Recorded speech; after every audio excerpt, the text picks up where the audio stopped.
Wait. Oh, no. I forgot. Oh, my God. I forgot to ask him. The number one thing I wanted to ask James Hoffman was, how do you feel about the internet calling you Daddy Hoffman?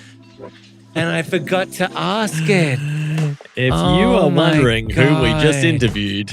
No. Oh, we just did an amazing episode with James Hoffman, and I forgot to ask him about his nickname, Daddy Hoffman, because I'm sure he would have had a very British and hilarious answer towards it. He would have loved that question. Yeah, he would have absolutely hated it. I mean, to be fair, I did make a great segue when we were talking about greenwashing. Yeah. And I said, speaking of greenwashing, let's talk about brown washing. Why does coffee make you poop? It was one of your golden brown moments. The brownest of brown moments that got brought in there.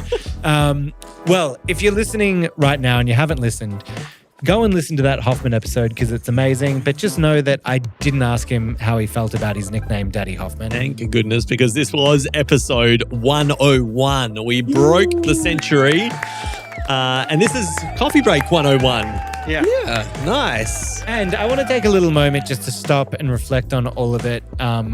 Congratulations to everyone here. I think so often in this industry, especially when we're working weekly and flying and traveling, that we don't actually stop and, take a moment to appreciate our accomplishments and what we've done. There's been a lot of time, a lot of work, and a lot of hours put into this podcast. So to all of us here, I love you all. Thank you so much for all of your dedication. Thank you. It's Thanks, pretty Liam. amazing that we've made Amazing work. made it to 100 episodes, and I'm excited to see what the next 100 are. Yeah. It's been pretty exceptional to work with you all and create something cool here. It is an amazing amount of work to do this, releasing 2 episodes every week. But it's so great to have these conversations. And, the feedback that we've got from people internationally dropping us messages of support saying how much they value this and how useful it is. And then just personally, how much fun it is to have these conversations with people. I mean, we just sat and chatted with James Hoffman for an hour and a half. Absolutely. And what a kind and generous guy with his time, dedicating, he was up at 6 a.m. Like, it's not often you get to say, hey, because of us, James Hoffman got up at 5:30 in the morning and got ready and was tired and croaky. Although amazing, you can tell he's got that presenter in him because we got on the call and he was still lovely, but you could tell he was like, oh my God, he's like, it's -2 outside. It's freezing. It's cold. It's dark. And as soon as we hit record, he just was like, boom. I'm like, channel the inner. I'm on it. It was an incredible conversations where we tackled lots of big topic issues. We didn't solve a lot of them, but we talked about issues and that were, facing the industry. We were also very optimistic with where the industry could go. It's always something I've found interesting. We talked about his responsibilities as a, influential figure in coffee. He talked about the changes that he's made to his way of creating content because of those responsibilities that fall on him. And he talked about being an independent voice. He's obviously made it always so clear that he is not taking payment from coffee companies. He is linked to some from beforehand, but he's very explicit with the companies that he works with. And when he reviews, he won't take payment. I thought obviously that's the best way to go in doing it. It's something that we've, looked at here with Golden Brown and other coffee kind of ventures where, I don't know, I'd love to talk to him personally more about that side of things because especially for young people that are coming up that are making content and doing that, I don't know how you make it sustainable. Like obviously now we look at him and we go, you make £20,000 a month or whatever through Patreon, or you're making a lot of money through YouTube ad revenue or through the other ads for things like Squarespace and whatever that you put in your YouTube. So there's that ability to cover it. But when you're a young person who maybe works as a barista or a full-time job and you're making content on the side and you're trying to make it sustainable, it can be really tricky. I guess you just have to be a better person than me, and sacrifice a lot more. I mean, I think that I guess it needs to be pick your niche.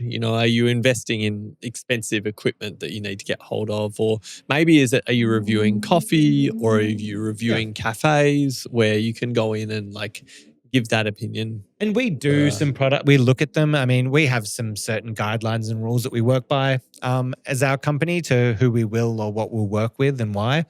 And we also make things of never being exclusively fake reviewing or whatever. It's just there's a new product. This is what it does. This is what's come out. Yep. Here's who it might be for. Here's who it's not for. And also we did those things because a lot of our stuff was educational. Nothing to do with reviewing the products and doing that helped make it sustainable. So we could teach people how to make better coffee at home and how to use their equipment to the best of its abilities.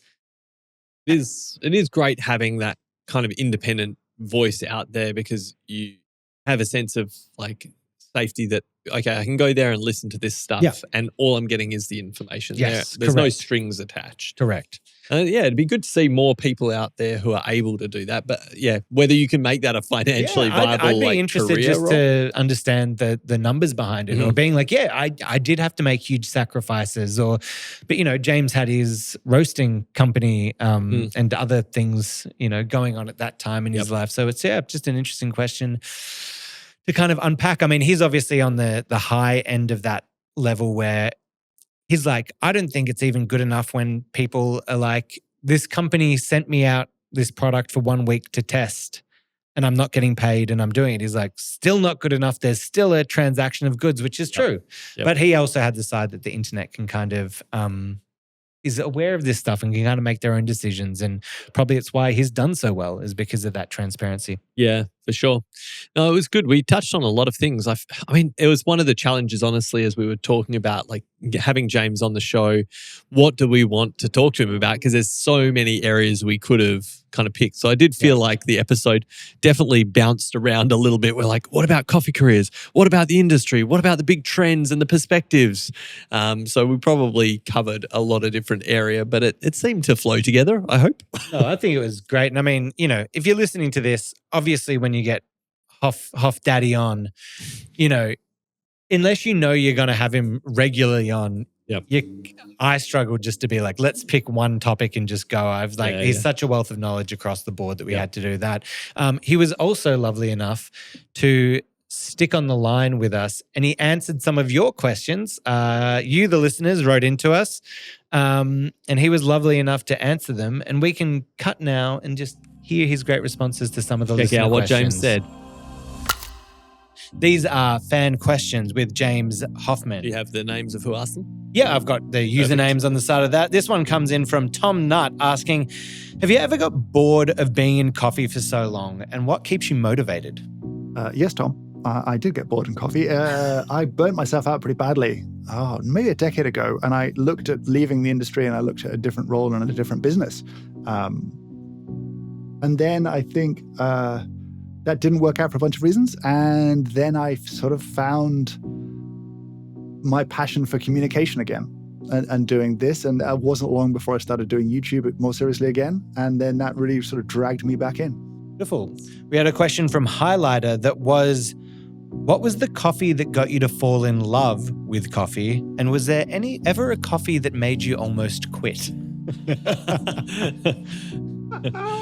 The coffee that made me fall in love with coffee, it's hard. I'll give you the moment that I was the angriest, which is I was at a cupping table at a specialty coffee importer in the UK called Macanta.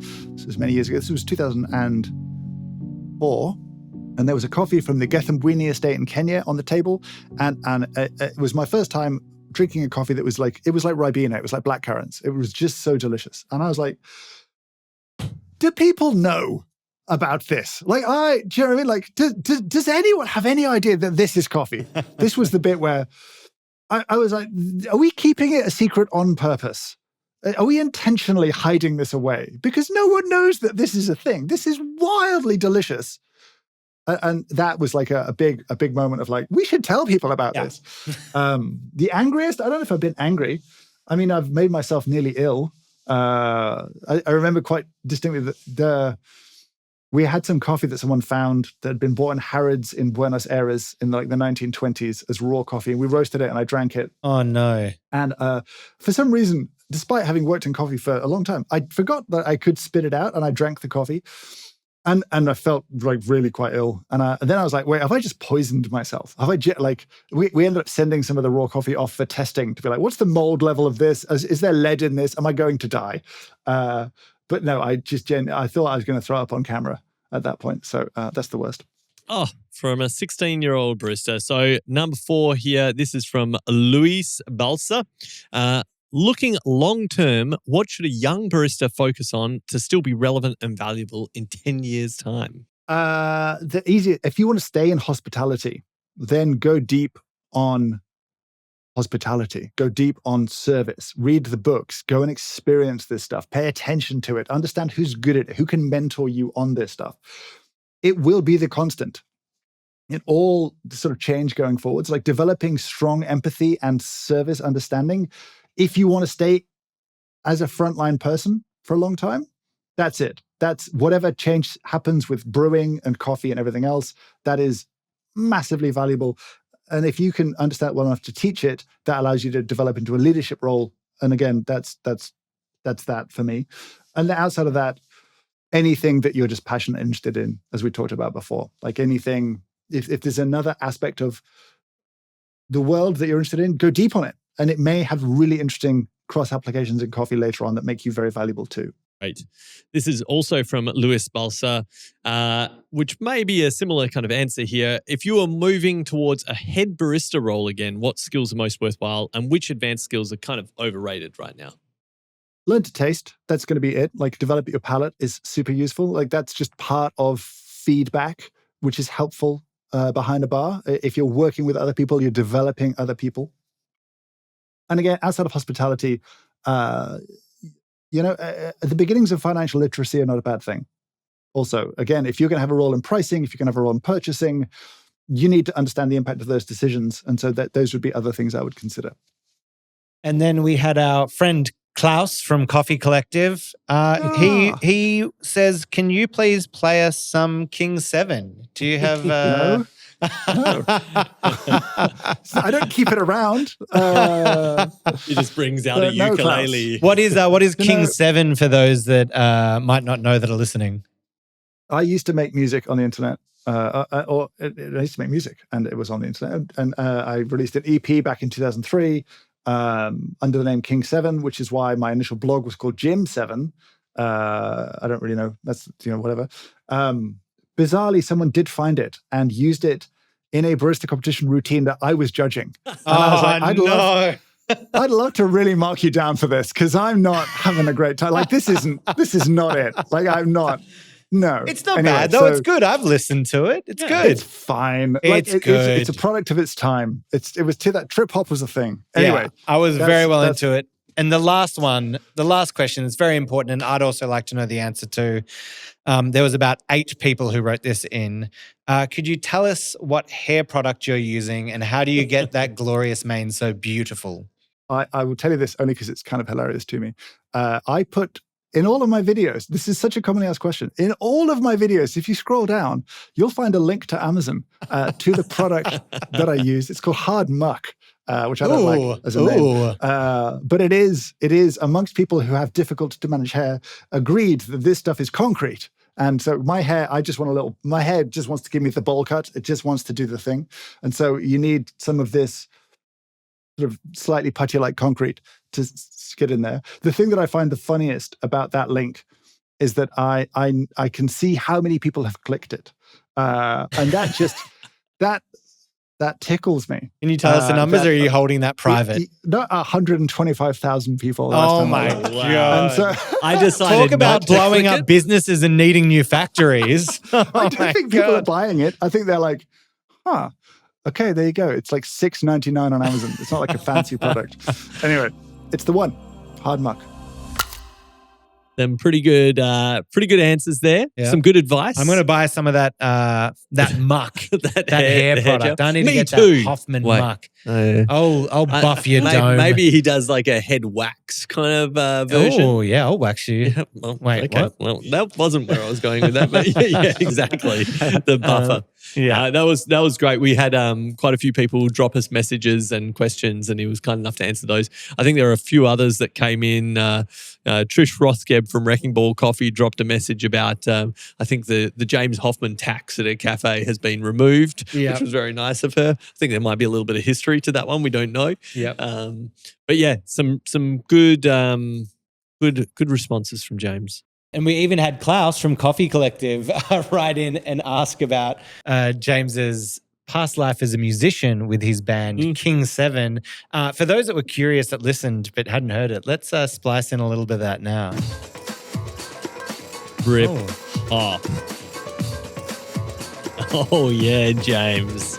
And one of the barista who played this during their routine, oh no, that's a bad decision. Yeah. I mean, he did say it's very of its time in the trip hop era. Yeah. And like, I can vibe with it, but it's kind of intense for a barista competition. Yeah, you know, very it's a little bit of edge to it. Yeah.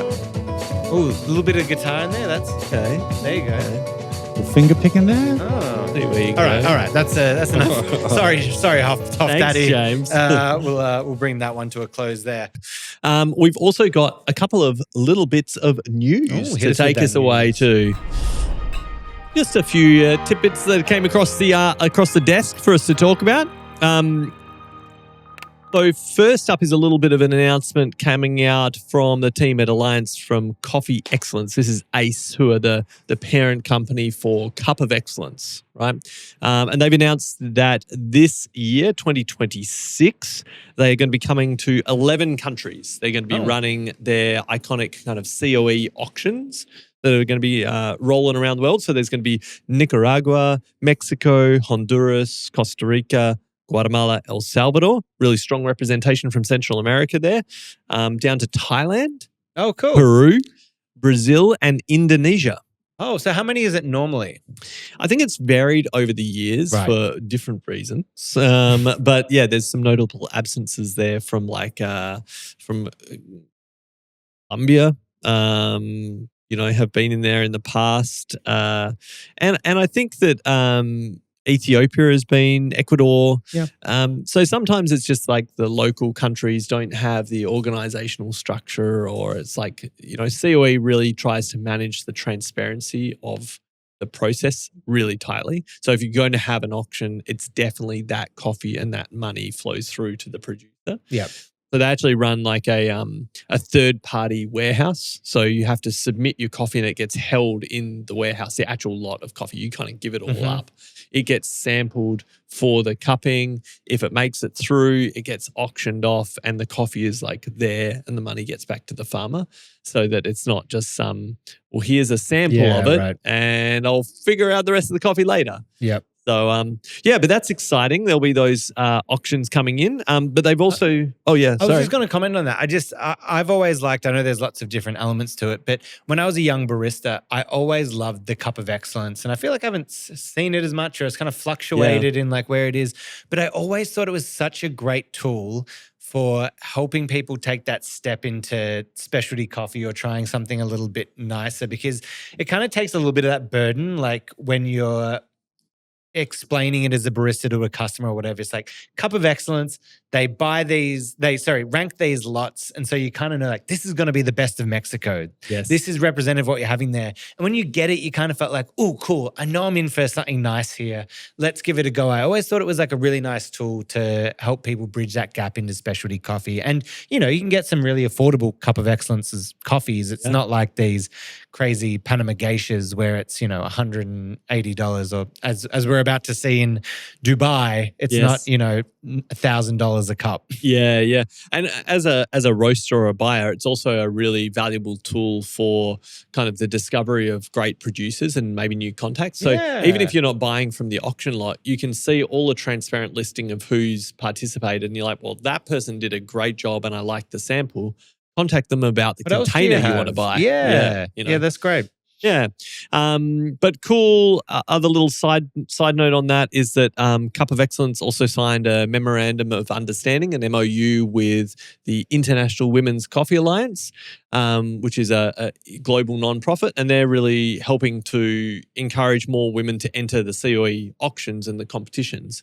So really providing a lot of support and pathways for engagement there. And I'm stupid. What is a MOU? Is that basically just them saying they're going to put stuff into action to make sure there are more women participating in this? Yeah, it's basically a kind of a commitment to working together on a particular spectrum of things. So it might just be that they're going to provide education. I don't know the exact details of that. Like they might say in the coming few years, we will increase representation by X amount or something like that. Yeah. And maybe providing more information and education about how to access the competitions. If you're a woman producer, maybe you don't have access to it.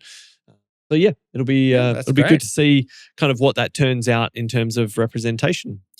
What else? I had another little bit of coffee news, which is maybe a slightly scary, is that the USDA, so the US Department of Agriculture, I think it is, has done another prediction for the 25-26 coffee crop. So predicting some global deficits that are likely to drive prices higher. I mean, at this point, we're just in the pool. Just keep it going higher, baby. Yeah. So, I mean, look, Brazil isn't the only producer, but they are the largest producer in the world and has a big flow-on effect. So just a heads up that things definitely, the price volatility that was in 2025 is likely to remain 2026. So don't be holding out and holding off organising your coffee program waiting for low prices, because they're probably not coming for this next 12 months. Absolutely. Well, thank you for listening. Just a little heads up, we'll already probably be there when this comes out, but we'll be in Dubai for World of Coffee Dubai. We're going to be doing a whole ton of episodes over there with some of the biggest names in coffee, both from the area, but also just globally. Yep. We'll be chatting with a lot of great people, so make sure to keep an eye out for that. If you're a first-time listener coming in, just having come into the James Hoffman episode, welcome. We're so glad that you're here. Yeah. And if you're a big fan who's enjoyed the James Hoffman episode, make sure to send it to a friend and help share it out there. All of it really helps the podcast. We're doing the best here to bring you the best. Thank you for listening. And I didn't get to do this at the end of the Hoffman episode because he would have been very confused, but you actually said that Hoffman sent you a DM when we finished. What did that DM say? You said it was a little bit risque. James, this is completely made up. Well, he said that he, I don't know where I can go with this one without. Well, all I'll tell you is this: that when I saw Ben reading the message, he was biting his bottom lip, and he was. I was blushing. He was bright red like a tomato. Thanks for listening. We'll see you next time. Ciao. See you, everyone.